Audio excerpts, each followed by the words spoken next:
Hi everyone, let's go over my medium time frame, low time frame and micro bullish and bearish Elliott Wave scenarios on Bitcoin. Starting with the medium time frame bearish scenario where we're still looking for a move towards the downside in a WXY with price currently being inside the green wave X, where we are looking for an expanding flat structure and then a 3-wave A, 3-wave B and eventually an impulsive C to the upside.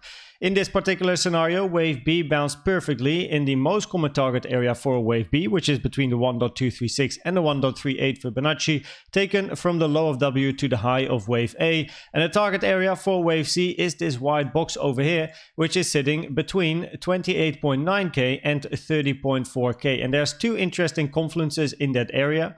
First of all, the point of control at 29.2k, which is the red line. It's the point of control of this wave W, and we also have at 30k a triple top for maybe a liquidity grab and then a continuation to the downside in wave Y, which then should be a 3-wave structure to the downside for lower prices, where if we look at the prices towards the downside or the support areas, then yeah, I still have the yellow target box over here. One of the strongest support areas in the yellow target box has been hit, but we still have two other areas of interest in this yellow target box, and the yellow target area is between 24,850 and 24.3k, with the blue one down below between 22.6k and 21.9k. If we go towards the bullish scenario over here, then this wave Y might already be finished. So we then have a WXY within wave Y, a 3-wave structure where this wave X is extremely short. So usually, waves do have time relationships as well, and this wave X is shorter than the 0.236 Fib time taken from the high to the low of W, which is extremely short. So the alternative of this already being finished is that this wave X is moving to the right side, this wave Y to the right as well, and then the green wave Y is still going to find another low, and then a 3-wave W zigzag. Then we have an expanding flat in wave X for then eventually a 3-wave structure to the downside in wave Y, which results in this particular scenario. So we then have an A, B, and then a C wave to the upside, with wave C then being a 5-wave move to the upside, where the most common target is between 28k and 29k. So that is an interesting area of interest for this particular scenario, where we do have a target box as the lower end of this target area. You can see a little blue box over here, which is between 28k and 28.1k. So if price is going to reach that level, it's an important area for this particular scenario, after which you then of course expect another move towards the downside. But then again, this scenario can also mean that wave Y is already finished and we are going to find further upside. It all depends on the resistance area. Now I mentioned that in previous videos, if this high over here is going to be taken, I personally expect price to at least take these highs at 27.4k, and depending on the reaction that we get at this level, we might continue towards the upside and look for the 30k highs, and depending on that, 31k. So those are like the areas of interest. I was first looking here, then looking here, then I'm looking at 30k, and then 31k is next. So those are the areas of interest.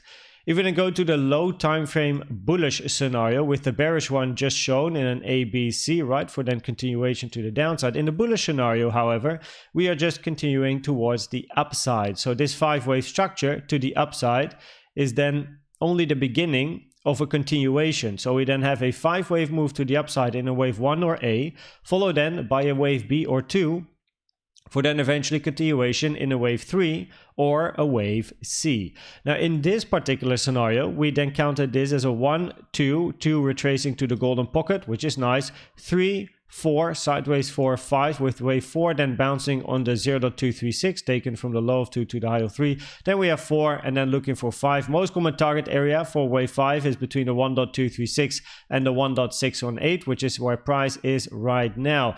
However, this structure over here, this wave 3 is not a very nice clean wave 3, right? You can't really count a 1, 2, 3, 4, 5. So this structure is bothering me a little bit in making this a wave 3. And when looking at the lower time frames, is this already looking like a wave 5? Well, personally, as mentioned, I'm still looking for higher prices, so I'm not really that keen on this already being the high of a wave 5 and then looking for downside in a wave 2 or a wave B.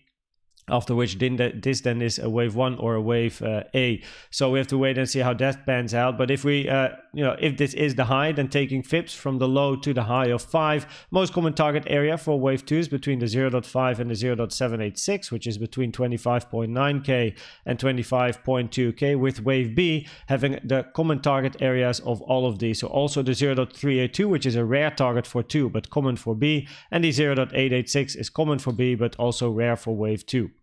In this scenario, you then expect C or 3 to the upside, but in this particular scenario, which is the most bullish scenario, we expect continuation. So this is then a 1, 2, 3, 4, 5 as a wave 1.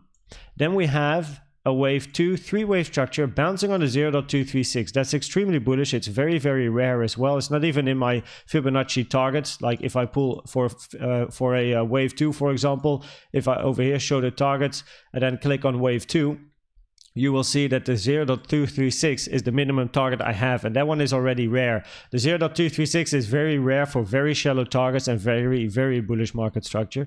But also it is a target for potentially an extended wave 1, which is something we have to remember. So in this scenario, we have a wave 1 followed by a 2 bouncing on the 0.236 and then a bigger wave 3. As mentioned, the 0.236 can be part of an extended wave 1, which then means that this wave 1 is going to be the longest wave in an impulsive structure. So you then have a wave 1 over here, then you have a wave 2, wave 3 doesn't have a target, we have to wait for wave 3, then eventually a sideways shallow wave 4, and then you get a wave 5, and only when 3 is in and wave 4, we can then look for the wave 5 targets. So, or I can already actually do that from the low of 1 to the high of 1 to the low of wave 2. And then I put wave 5 targets with an extended wave 1. And then this is the area you're looking for. There you go.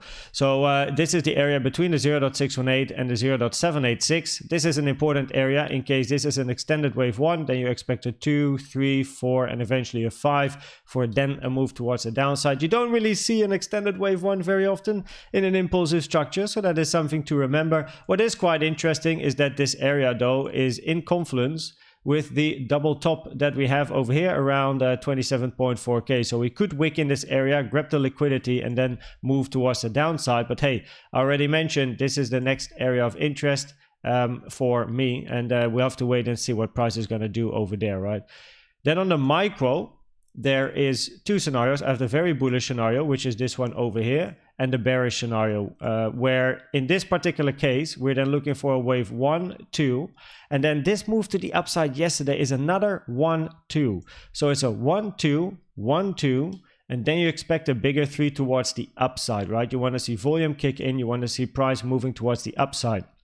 It's not the cleanest.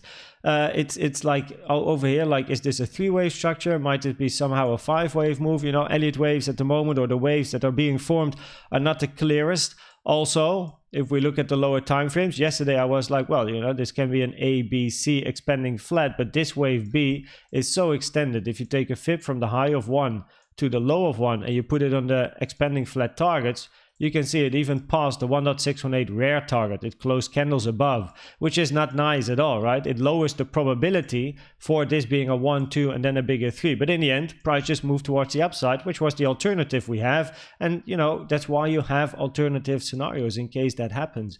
So price pushed towards the upside, then moved down impulsively and moved back to the upside. And that is interesting.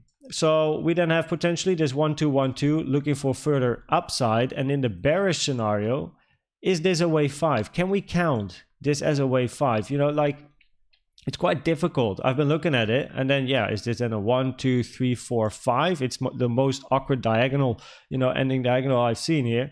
So that doesn't count very nicely. Also an ending diagonal, then likely a 5, 3, 5, 3, and then a 5-wave move in this scenario. Or ending diagonals actually always have to be zigzag structure. So you're looking for a 5, 3, 5, or a 5, 3, 5 over here, correction. Another 5, 3, 5, correction.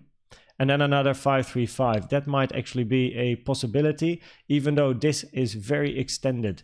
So because in a diagonal, you don't want to see wave 3 being longer than the first structure. So we then have a 1, 2, 3, 4, 5. Look at the line, you know, it doesn't look like a diagonal at all. And also this wave is too high. So it's actually quite difficult to count a wave 5 over here. Again, this is the most common target area for a wave 5, the 1.618 and the 1.236 taken from this high to this low. It's just that it is actually quite difficult to count any ending structure in here. So yeah, that's you know, what I wanted to say. So if we then look at the news, then today we don't have any high impact news. On Wednesday at 4 p.m. we do have news though, Central East European time. So make sure you trade safe around those hours. And for now, I hope this video was helpful or valuable to you. Please check out the memberships and the most recent educational video I've made about the best trading indicator you can use, which is the CVD in my opinion. Thanks for watching and subscribing, and I'll see you at the next one. Bye bye.